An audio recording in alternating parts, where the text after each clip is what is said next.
Good everyone, my name is Alex and welcome to another smartphone review. Today I'm bringing you the Doogee X5 Max Pro. This phone here costs under $100, has a quad-core processor, it's a MediaTek processor, 2 gigs of RAM, 16 gigs of internal storage, a fingerprint scanner onto the back, a 4000 mAh battery and running Android 6.0. So on paper it does sound really good, but is it actually that good? Well, let's find out.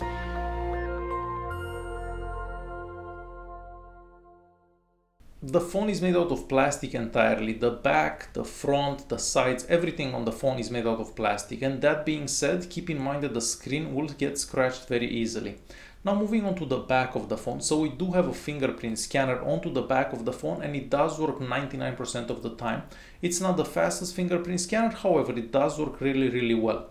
Aside from that, we have a 5 megapixel sensor camera and the flash. And of course the Doogee logo right in the center there. Underneath the back cover, we do have a 4000 mAh battery. And since I'm talking about the battery, of course, this will be different from user to user.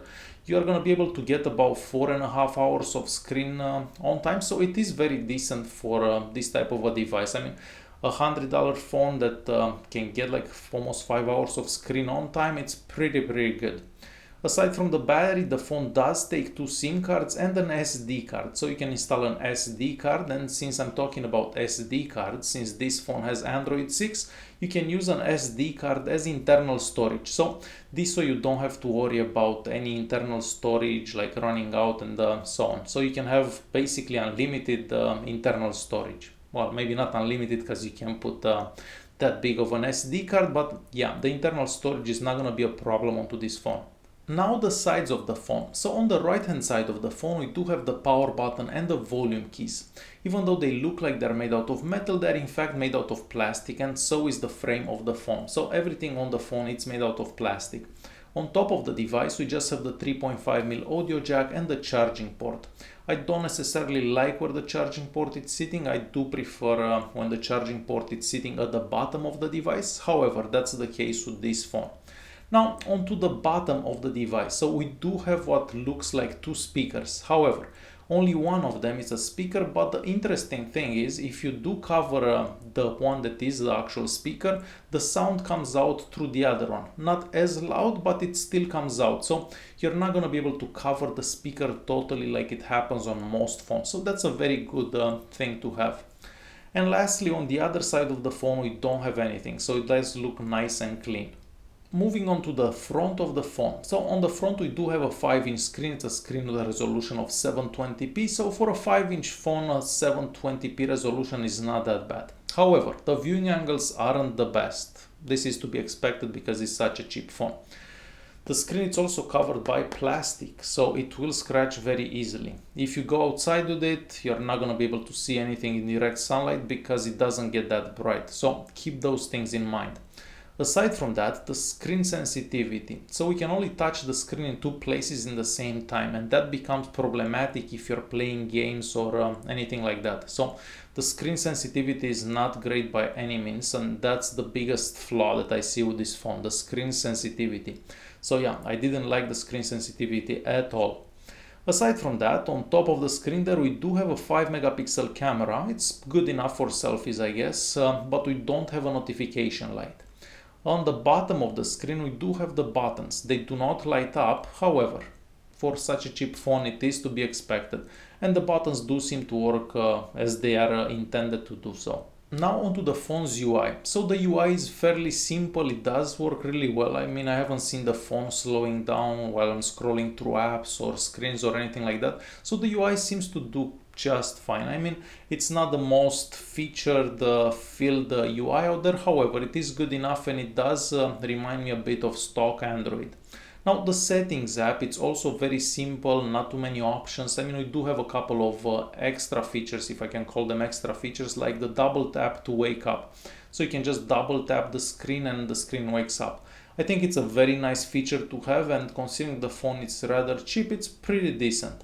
Aside from that, we do have that turbo download. So what that does, it turns on the Wi-Fi and the mobile network in the same time, so you can download faster whatever you're downloading. And since I'm talking about that, the phone can connect to the 2.4 GHz Wi-Fi network and the 5 GHz network. So I haven't seen that on such a cheap device before, and the speeds on the 5 GHz network are quite impressive. So if you look at the speed test app that I'm showing you, you're gonna see that on the 2.4 GHz network wasn't the fastest, but on the 5 GHz network it was like very fast. Now on the mobile network it didn't go that well because of obvious reason. The phone was connected to the 3G network instead of a 4G network, but it is to be expected to get those speeds onto the 3G network. Aside from that, the phone does have Android 6. I'm not sure if it's gonna get updates or not. However, to get a phone under $100 with Android 6, it's pretty good. I'm pretty sure you're still wondering why they call this phone the Pro. I mean the X5 Max Pro. Well, it does have 4G, and I guess that's why they call it the Pro.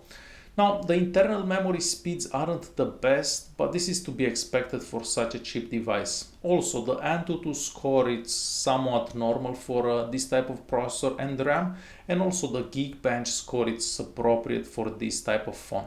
And if you're wondering if the phone has root access, no, the phone does not have root access. So, I mean, you don't really find phones with root access unless you get like the OnePlus One or something like that. But in general, you don't get phones with root access from the factory.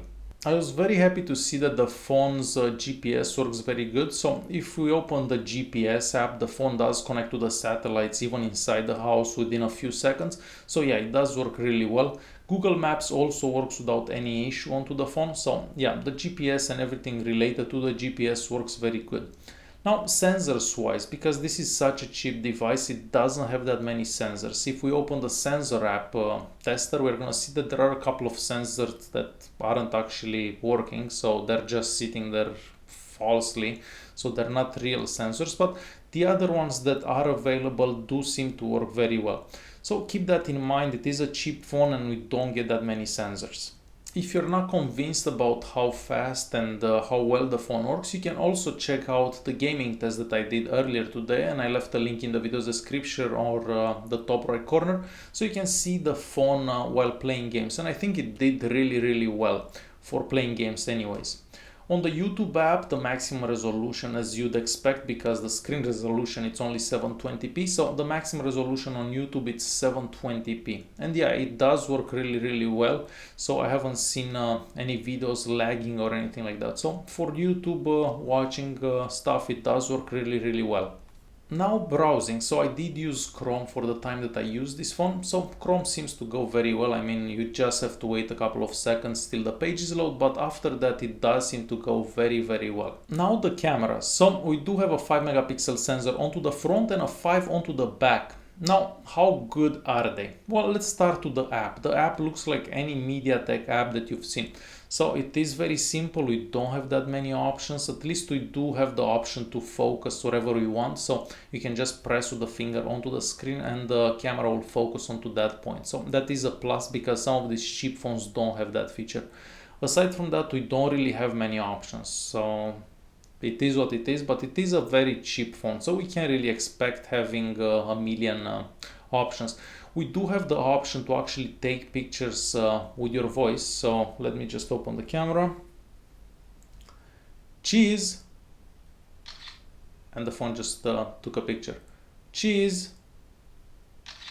And it took a picture again. So that's a cool feature to have. So I'm gonna show you some pictures that I took with the front-facing camera and the back camera. Again, there are daylight pictures because nighttime pictures, they don't look good at all. Like, there is no nice way of putting that. Nighttime pictures don't look good at all. So keep that in mind. For the phone, it will be okay for selfies and taking a picture here and there, but it's not gonna take, I don't know, Samsung Galaxy S7 like pictures by no means. So the cameras are appropriate for this type of a device. So now, in order to conclude, what do I think about this phone? Well, I do enjoy the fingerprint scanner on it. It works really good. I do like the battery life. I mean, getting 5 hours from a phone that's under $100, it's pretty good. The processor inside, it's not too bad. I mean, you can play games, you can do pretty much anything. Multitasking even works, so not bad at all. I do like the fact that we have 16 gigs of internal storage, but what I don't like at all about the phone is the screen sensitivity. So the screen sensitivity, it's, how should I put this? it's garbage. Yeah, so the screen sensitivity is horrible. I mean, if they could change the screen, I would have rather paid, I don't know, $10-15 more for this phone if you'd have had like a decent screen. But with this screen, that would be the reason why I would not buy the phone, just because of the screen.